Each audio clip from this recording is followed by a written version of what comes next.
Good afternoon, ladies and gentlemen, and welcome back to another part of our Ireland's Future in Conversation with series.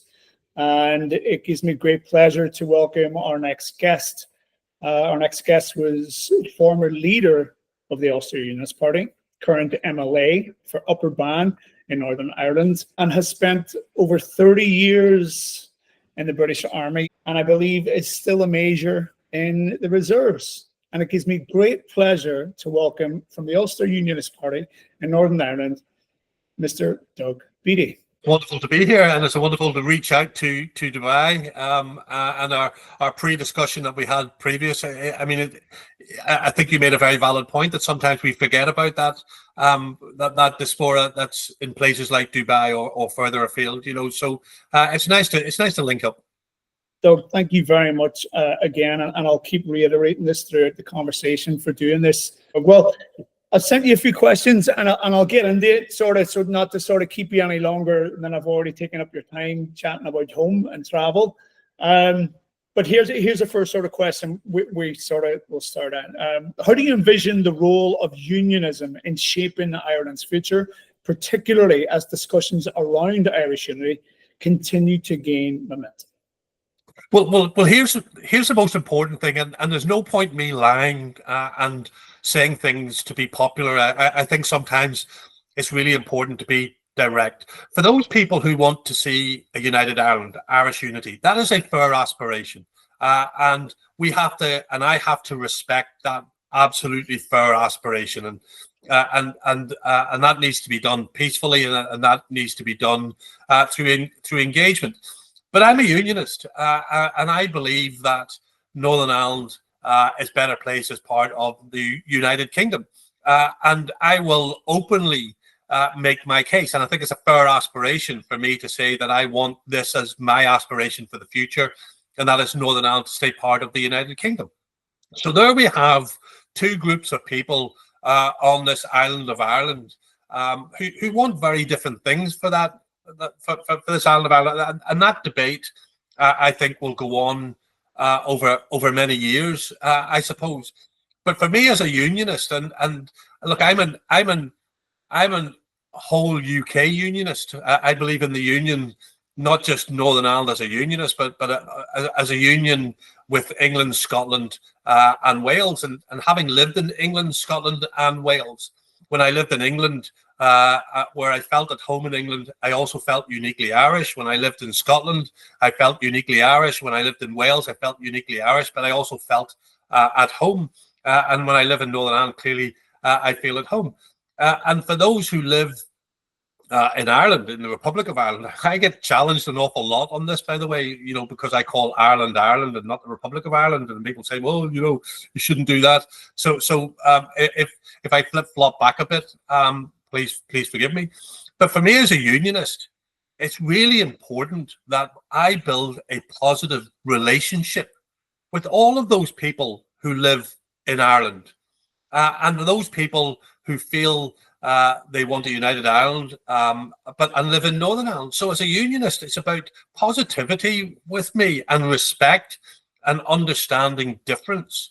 And I think sometimes within unionism, there is a mentality of our backs are against the wall, and because our backs are against the wall, the only thing we can do is be hard-nosed and fight for every single thing. And I don't see it that way. I think that my cause of a United Kingdom, and Northern Ireland part of that United Kingdom, my cause is better served by respecting those who don't agree with me, and by reaching out to those people who disagree with me in a respectful manner to get them to understand me and where I come from. And I would ask that vice versa from those people who want a united Ireland. I think that can be achieved. The interesting thing, I used a term when I was a leader, and some people will pick up on it, and I used the term union of people. And people always says that's unionist of people. And it's not, it's union of people. Because when we talk about geography, on this island of Ireland, we have Ireland and we have Northern Ireland. But actually, if you take away the geography from that, it's just one island now anyway. and it's the people that's the important bit. So if I'm saying that I have a fantastic relationship with those people who live in Ireland who have a different aspiration from me, and vice versa, then actually we nearly have a unification of people as opposed to a geographic unification. And I still belong to the United Kingdom, where I want to remain, and they still have the island that they love so much as well. Great response, Doug. A great response, and you know, you picked up on a very good point there that I heard over the summer from a member of the public who also is a unionist. He says, you know, I don't want people to call it the pathway to change. I don't want it to see change. You know, nothing will really change. It should be about evolution. And when you say they're union, it's not unionist, it's union. You know what? We're all unionists in some shape or form. You know, if you think of the United States is a union of states. It's a union. You know, if you think about what people want for a united Ireland, they want a united union. You know, if you think about the European Union, it's a union of countries. You know, unionism, I think people, and for me, a union of the United Kingdom, a union of countries within the United Kingdom. And I think some people get it absolutely wrong, where they think unionism is an identity, as opposed to something as an aspiration. It just so happens that my aspiration for unionism is slightly different from somebody else's aspiration for unionism. You know, you go to Ireland and they want unionism as well, but that unionism is unionism within a European Union.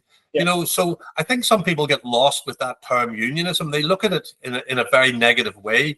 And for unionism in Northern Ireland, I think we sometimes sell it in a very negative way as well. But for me, what's always been the most important thing has been people, because I can get on with people who have got fundamentally different aspirations for me for the future, fundamentally. But that doesn't stop me working together. That doesn't stop me making sure that what we have here in Northern Ireland is good for all of its people, regardless of their religion, regardless of their sexual orientation, regardless of their community background and upbringing, regardless of their colour, regardless of their standing or perceived standing in life. If we could just treat people as people, you know, and understand that everybody will have a different aspiration. And it goes back, if I can, sorry, I'm probably rambling a little bit, and it goes back a little bit to this business of me saying, I'm Irish. I've always seen myself as Irish. I've never seen myself as something else. And if somebody wants to put Northern Irish in front of that, that doesn't annoy me. But I always see myself as Irish. Am I British? Absolutely. I'm British as well. I'm very proud to be British as well. And I haven't stopped being a European just because we've left the European Union. I'm still a European as well. And that identity is really multi-layered. And people, I think, don't always fully understand that sense of identity and belonging that we all have. You're leading me kind of into my next question as well, too, based on that. What steps do you think unionists and the broader political spectrum need to take to engage more meaningfully? So you talked about, if I can treat you the same, you'll treat me the same, and we'll get together. This conversation is predominantly directed outside the island. It's for the diaspora abroad. You know, there's 1 million who recognise with unionism the island of Ireland. There's 40 million outside the island who can contribute in some manner or way, whether we decide to go back and vote and take up those voting rights once again. So how do you feel unionists can engage broader with the diaspora abroad? Yeah, well, look, conversation of Ireland's future. Yeah, I think there's 2 points within that as well. And look at this. This is engagement now. This is talking now. This is trying to get people to understand my point of view, and for people to pass on their point of view to me. And I get that a lot, and I get an awful lot of that. It's slightly different here in Northern Ireland or on the island of Ireland, because some of the problems that we have when we try to do engagement is that it's being used to help us design what we don't want to achieve.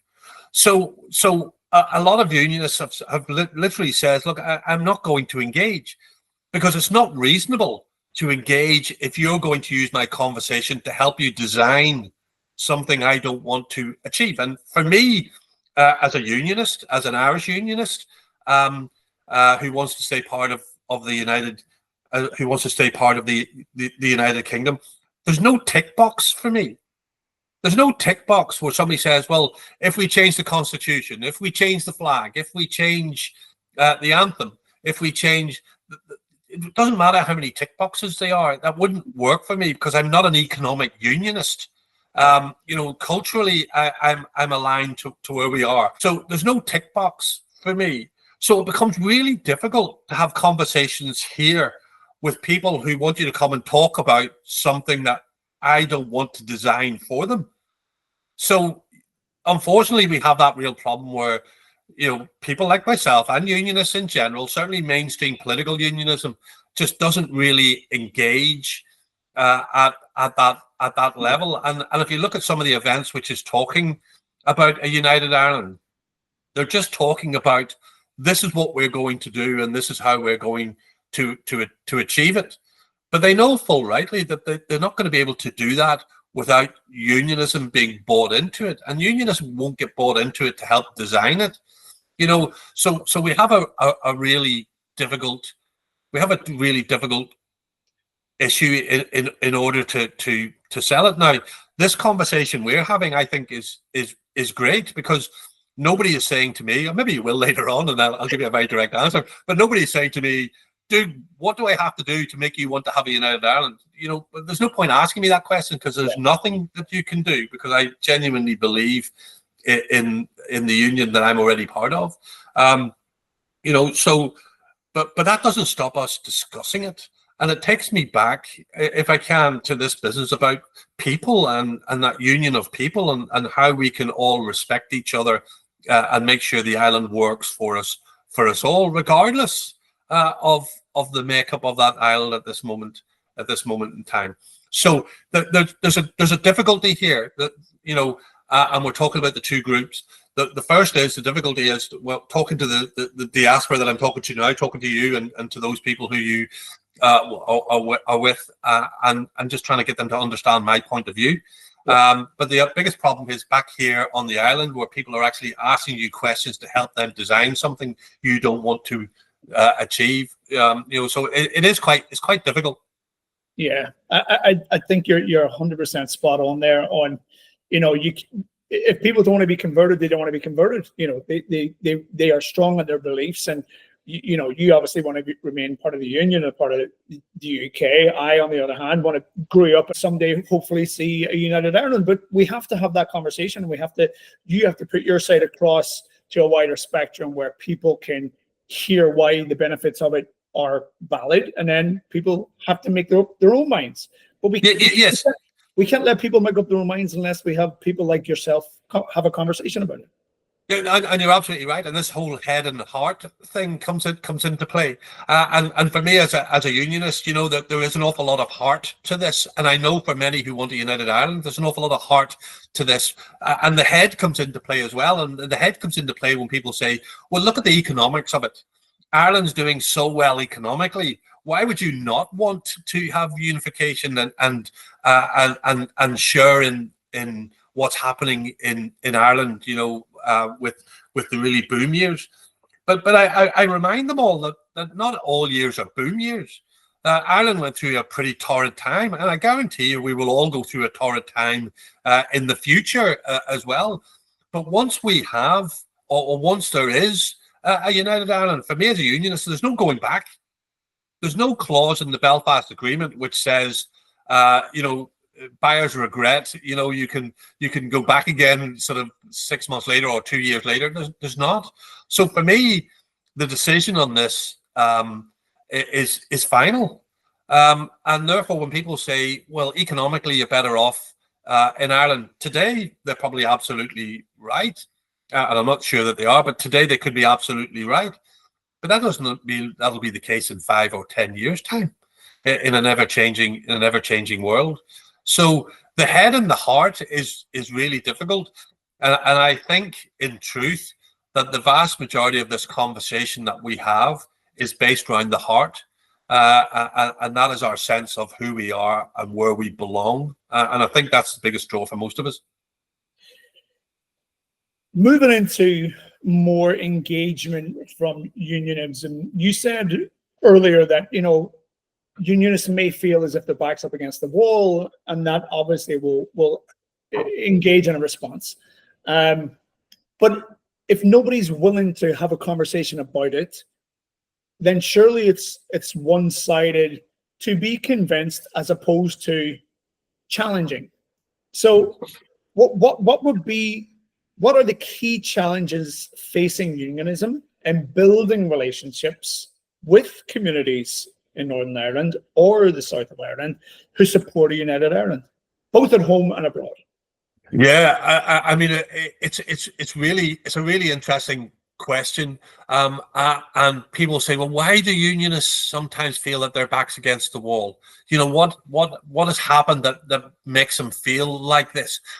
And of course, we can go to the historic under siege sort of mentality, or we can go and we can talk about 30 years of a terrorist campaign, which still affects many communities and many people today. We can look at that, but there's another thing that we need to look at as well, and that is the UK government. And the UK government has let down Northern Ireland unionists on so many occasions that there's the trust issue now between unionism and the UK government is now really strained, particularly when we look at what happened in regards to the EU referendum, the protocol, the Windsor framework, and what has happened in regards to that.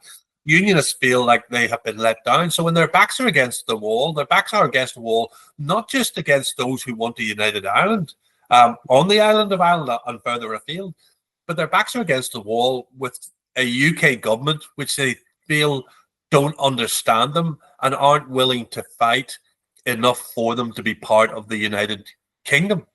Now, making Northern Ireland work within the United Kingdom is the way to solve that. Once Northern Ireland is a working, fully functioning part of the United Kingdom, then it eases the pressure slightly in regards to that.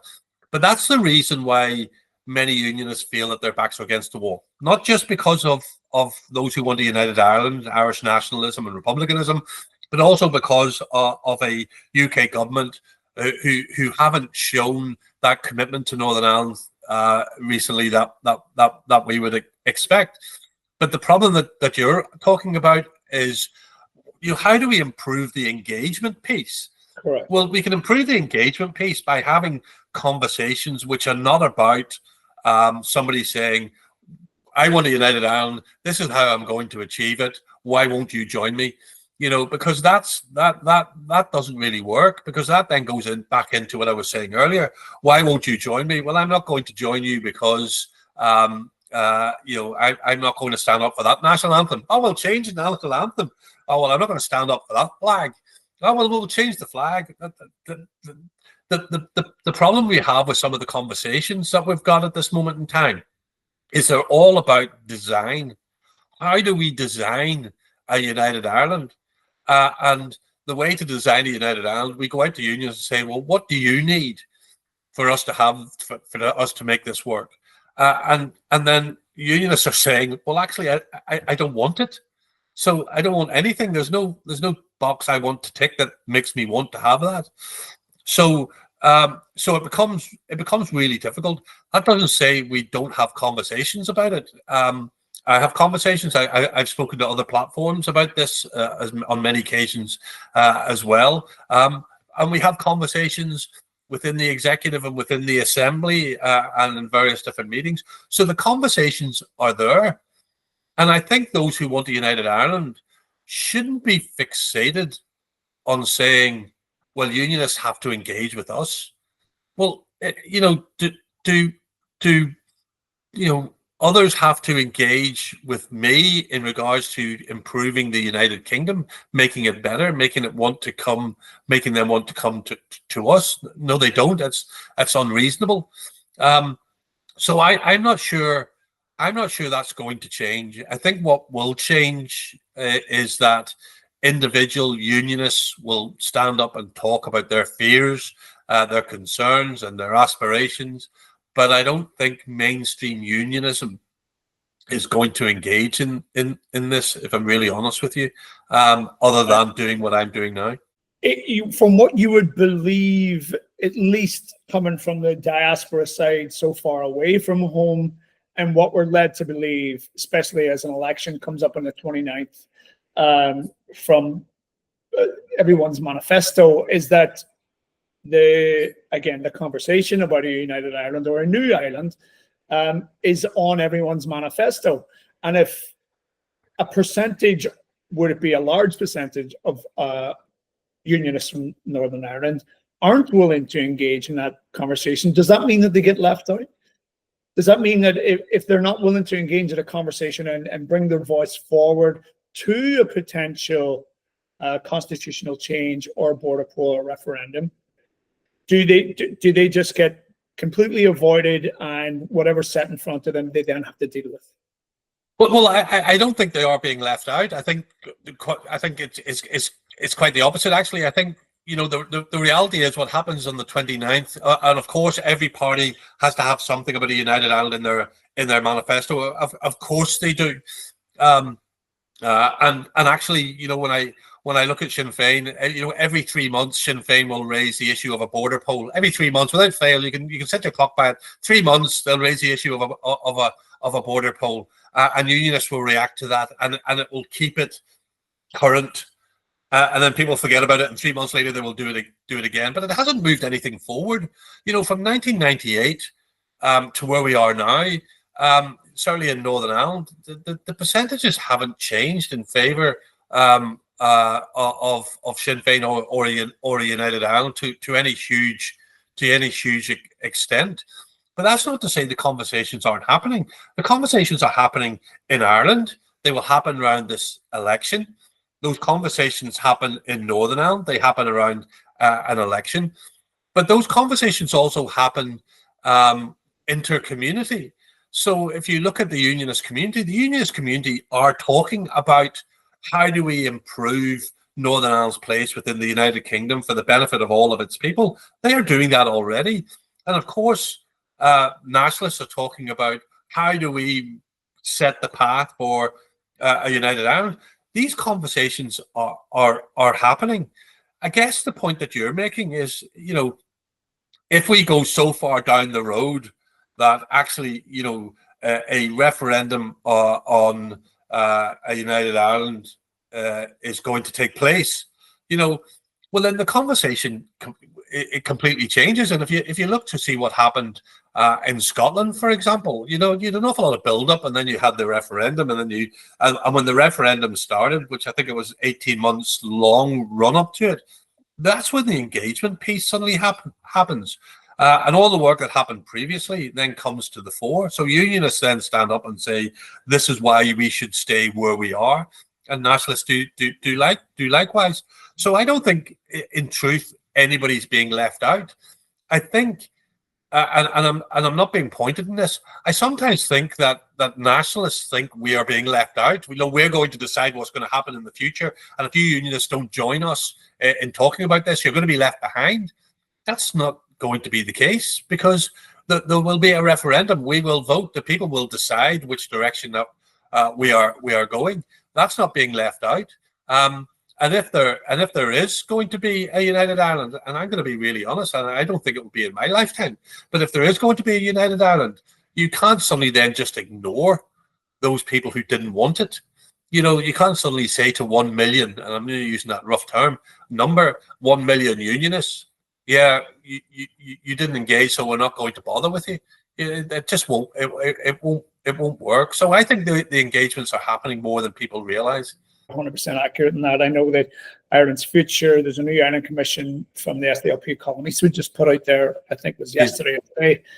And it is happening. And I also see that there's a pro-union, I don't know if it's a committee or a board, has formed in Northern Ireland over recent months to have conversations about this and why it's very important. If our future is a united Ireland, nobody will be left out, because it doesn't serve anybody to leave anybody out. And if we're going to stay as part of the United Kingdom, then it's really important that everybody is inclusive within that United Kingdom. And that goes back to my bit at the very start of a union of people. People is the key to this, regardless of your aspiration. we need to make sure that the opportunities are there for you all, whether we end up with the United Ireland or we end up with the United Kingdom. I'm pretty easy talking to people about this as well, as long as they don't ask me to help them design what they want to achieve, because that's unreasonable. But I'm pretty easy talking to people, and I'm very respectful of those whose aspirations for the future is the United Ireland, because it's a fair aspiration, and it's only right and proper that we respect that.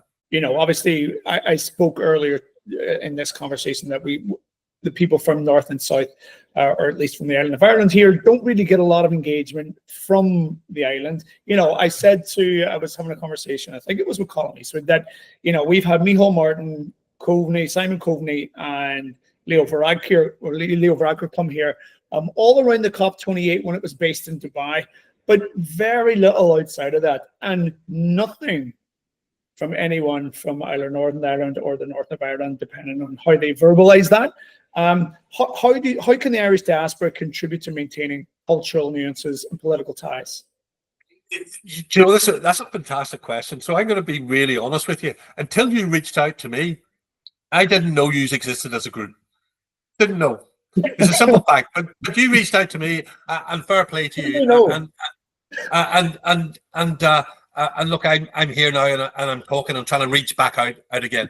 But until you reached out to me, I had no idea. And then you've given me a figure of 12,000 plus, and that could be even greater because we don't have all of that details. And that's in Dubai. And then we have that massive Irish diaspora who are in North America. But we've got an even bigger one in London. And within Great Britain, so I think sometimes the biggest problem is when you are limited in your resources, in your people or your funds, and you have to choose what is the best way to reach out. They always look for mass. Where's the biggest group that I can go and speak to? And if I wanted to reach out to that grouping, then it would probably be London, because that's where the biggest mass would be, and you get the bigger bang for your buck. But I suppose when I think about it, Dubai as an example, and people there, you form opinions by reaching out to them. One thing unionism has done an awful badly is we failed to reach out. We failed to reach out to the United States when Irish nationalism really did. And only just about 4 days ago, I had a meeting with a guy who I know from the United States, and he's talking about the Ulster Scots community in the United States, or the Scots Irish, as they call themselves. And we've failed to reach into them, and it's a massive sort of diaspora there. So unionism has failed to reach out and try and form opinions. Now, our discussion now, people will look at me as a unionist and a former soldier, and they will come up with their opinion of me and what I believe, going forward, what it's for. And they may agree with me, or they may disagree with me, or they may understand me. But what's really important is I have to reach out for them to get that information. So I suppose it's twofold here. The first thing for those people who find themselves away from Ireland and really still want to be involved in it culturally and politically, they really have to reach in as much as they possibly can, and be really vocal in doing so, and then challenge people to come and engage with them. Now, when you reached out to me, which was great, it was very direct, and straight away I thought, look, this is an opportunity here, and here I am, I'm on. But had I ignored you, or had I said no, then you need to be more punchy with that. You need to come back out and say, look, if you're not going to come and talk to us, who have you got who will come and talk to us? What's your party's policy in talking to us? Who are not at home at this moment in time. So you need to be a little bit more. You just need to be punchier in challenging people to get them to come on, and do that often. I have to say. And then for me, as a politician, as a unionist, I feel challenged that I have to come out and speak to you. I have to listen to your point of view. And when you say, Doug, I think you've got that wrong, I have to be able to explain that to you. So it really is about, politicians are lazy. It's only in Northern Ireland. I don't mean that in general terms. And they're not lazy as in they don't work. They work very hard. But they won't go looking for you. Agreed. They won't come to get you. They won't look for you. You have to look for them. Fully agree. Main idea of this, or not one of the main ideas of this, is to create simplicity around the conversation, right? So I'm an 80s baby. I grew up in Derry in the 80s and 90s and then fled the country. And I know that's a big faux pas in election terms right now at the minute. But there's a huge contingency of people from North and South who are young, passionate, and they're primarily teachers. We have a large teacher network here, and they may not necessarily know what the Ulster Unionist Party is. They don't know what the DUP is. They don't know what the TUV is. They may not even know what Northern Irish politics is whatsoever, and how it can be contributed to the overall Ireland's future. So, in simplistic format, what is the difference between the UUP, the DUP, and the TUV? Yeah, it's really.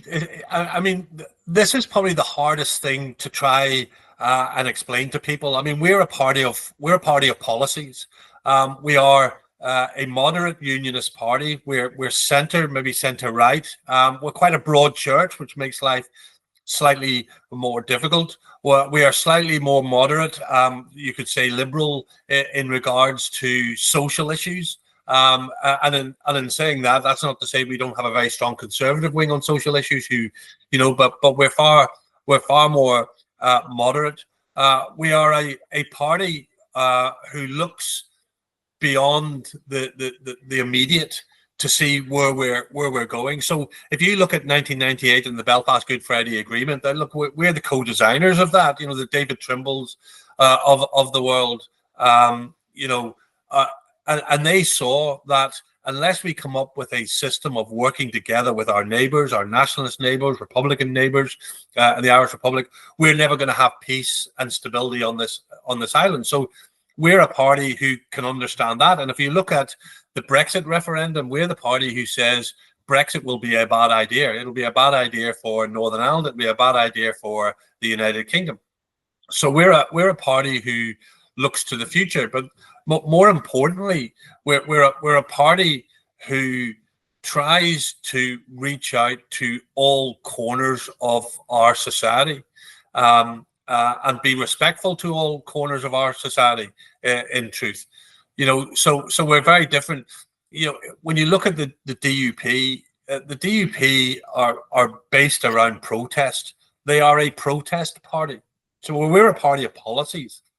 The DUP were born out of a party of protest, and they haven't really shaken that in many ways. And our policies between ourselves and them are very, very different. And I suppose, if you look at the TUV, and I think everybody uses the term, they're very right wing. I think that's unfair. The TUV have some good policies for a small party. But they are more combative in the way they do it. So what I'm saying, people feel that their backs are against the wall. That's pretty much a mantra, I think, of the TUV. Don't give an inch. If you give an inch, then they'll take a mile. And that doesn't really fall into where the Ulster Unionist Party sits. But so we're a party of policies. We're a party who built the peace here in Northern Ireland, and we're a party who saw problems that came well in advance, and Brexit, I suppose, is one of them. So I guess that's where we're very different, and we're far more moderate in our approach. What's happening now is, as the diaspora leaves Ireland, it's mainly this side of the Middle East. We aren't prominently known as a diaspora, right? The Middle East was never known as somewhere you would flee Ireland to go to. It was either North America, London. If you really wanted to be aspirational, you would head to Australia. That's kind of like our three things, and maybe Canada's up there as well too. But the Middle East has never been. It's always come to Middle East, go to Dubai, stay for 2-3 years, make your money for a deposit in a house, and go back and buy it. But now what's happening is, because of changes and because of changes in infrastructure and finance and health and everything else, is that they're all staying here, right? We are here 7 years. Our baby's here now, she's 2. We have no immediate aspirations to go back to Ireland, but we still believe in Ireland's future and the engagement of it as a diaspora. And we want to have conversations with this that have the Middle East included and have those who are in Asia or beyond be included. So conversations like this, explaining what the Ulster Unionist Party is for that generation that has grown up in the Middle East, and there are hundreds, if not thousands of them.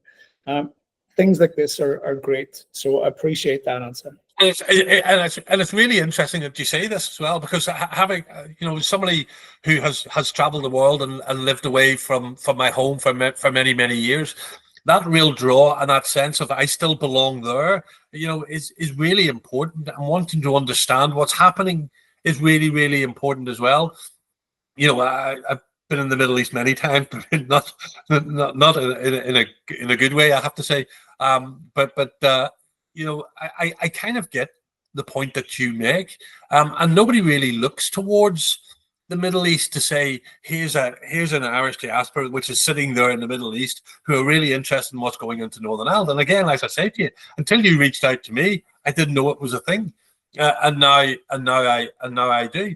But I guess that's this whole point about a sense of belonging. Whether you leave home and you live in England your whole life, or whether you live in the Middle East, or whether you live in Australia your whole life and die there, you will always have that sense that culturally home is back on the island of Ireland, north or south. But back on that island of Ireland, north or south, what's really important to me is that the people who live in Ireland, or the people who live in Northern Ireland, we have got so much more in common with each other that the border as it stands, isn't for me the big issue in many ways. Of course, for me, it's belonging to the United Kingdom is the big issue. But for the people on the island of Ireland, I think just understanding each other and working together, I think is by far more important to me. A lot of us know, maybe a lot of people in the diaspora, the younger generation watching this, don't know. You stepped down as political leader of the Ulster Unionist Party, and you quote from, let's not say the most trustworthy of sources, but it says, "It's now clear that some believe the momentum needed to keep the UUP moving in the right direction cannot or should not come from you." What keeps you going? Like, why are you still doing this? Well, it's interesting for those who don't know, and I don't want to go into a pot of history of Doug Beattie here, but I left school at the age of 16 with no educational qualifications whatsoever. I still have no educational qualifications whatsoever. Nothing. No O levels, no A levels. Didn't go to university. I've got absolutely zero qualifications. But I had a real sense of wanting to serve, and I joined the military. Because I come from a military family with a sense of wanting to serve. And, I guarded Rudolf Hess when I was a young man. I guarded the cruise missiles in Greenham Common. I bounced around the world in Iraq and Afghanistan and Kosovo and Bosnia.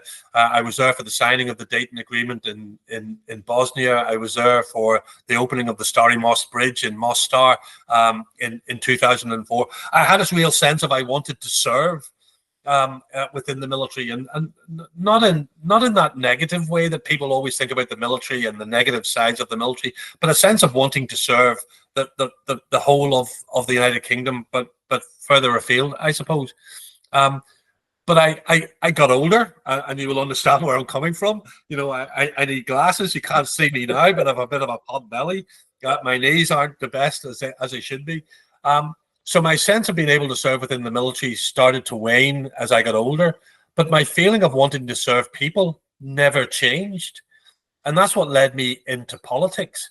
And now when I'm sitting here, having been a party leader and taken it as far as I could take it, and then disappointingly had to step down from that, what hasn't changed is my sense of wanting to serve my community. And I'm sitting here in my constituency office, and I have people come through my door every single day who are going through hardships in life, and I have the ability to help them make life a little bit better for them.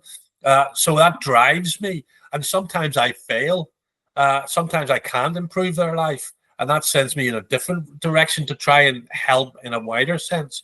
So understanding that, people live really difficult lives at times here, it gives me a sense of wanting to drive forward and help them. So that wanting to serve has stayed with me my whole life.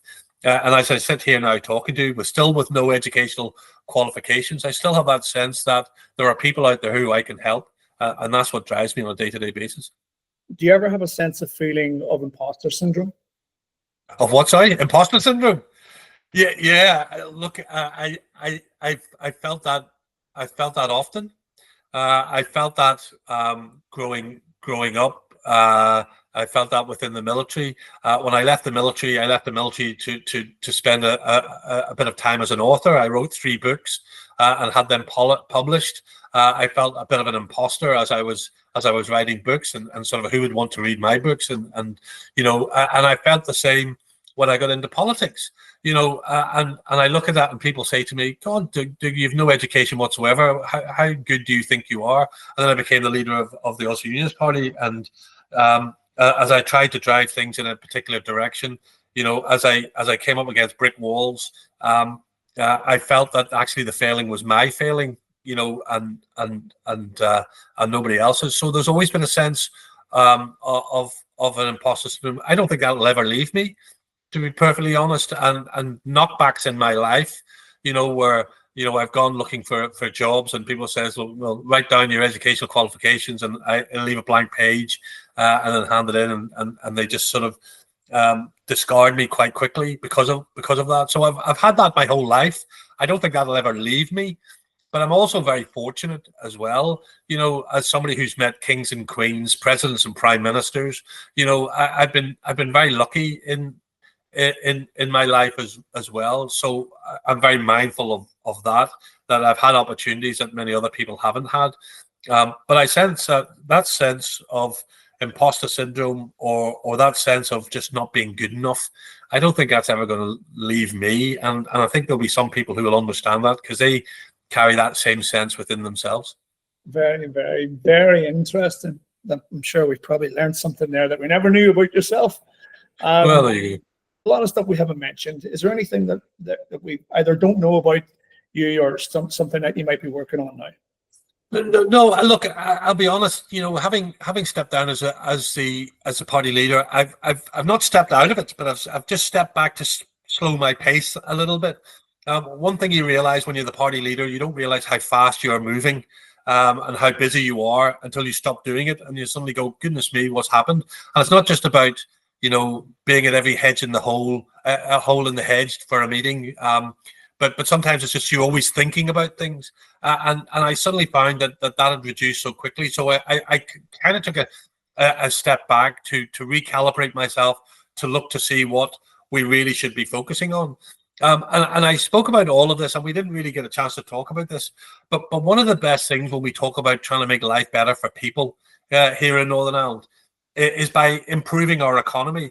For everything that we have here in Northern Ireland, and the Irish Republic, because what happens in Northern Ireland affects the Irish in Ireland, and what happens in Ireland affects Northern Ireland, of course it does. But it's trying to improve the economy that we have here in Northern Ireland, because a strong economy in Northern Ireland means we'll have a strong health service. A strong economy means we will have strong infrastructure. Our people will be more connected. We will build better and more houses with a better infrastructure that goes with it. So our young people wake up in the morning with a sense of purpose, and go to bed at night with a sense of fulfillment, that we create opportunity for all of our people. I think that's what we need to work on. And if that's what we're working on, then the economy is the driver for that. We see it in Ireland, that Ireland is improving because their economy has changed drastically. We need to do the same in Northern Ireland, and we can only improve the economy in Northern Ireland if we all work together. I'm still convinced that focusing on the economy will change the lives of all of our people here in Northern Ireland, particularly young people.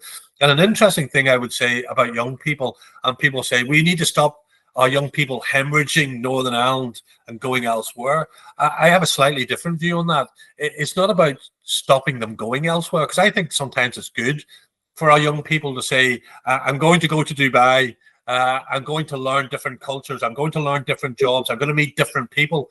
The aim is, how do we get them back? Exactly. You know, it's not about them going, it's getting them back. And you get them back by making sure the opportunity is here in Northern Ireland. So those people who are sitting in Dubai, who have great jobs, great lives, but miss home, and all of a sudden they realize, actually, the opportunity is in Northern Ireland, is there for me now, then I get them back again. So I think people learn an awful lot, and you've traveled extensively, and you've met different people, different groups, different cultures. You now have a wider expanse of what you think about the world. I'm exactly the same. Having traveled the world, I've met different groups, different religions, different cultures. I have a different view of things. But for me, it's making sure we can get people back. If we can get the young people back, it's by having opportunity for them. So economy is what we need to focus on. Fully agree, Doug. And you took the words out of my mouth. I mean, it's a natural way of life. Is you're born, you grow up, you're told to flee the nest, and then you come back whenever you're ready. And I think you hit the nail on the head. It's not that they're leaving and they should leave, but it's how can you get us back? And when we come back, we're not coming back empty-handed. We're coming back with a wealth of experience and knowledge and culture and everything else that goes along with it. Be any longer, I promised that it would be an hour, and I think we're 5 minutes over so far. But listen, from the diaspora's point here in the Middle East, you know, we mean to have conversations with everybody, and I mean to have conversations with everybody, so everybody this side of the world can be better understood. And in the words of John Hume, even though some will give us backlash, I don't give two roasted balls of snow who we talk to. That conversation will always be for the betterment of the people.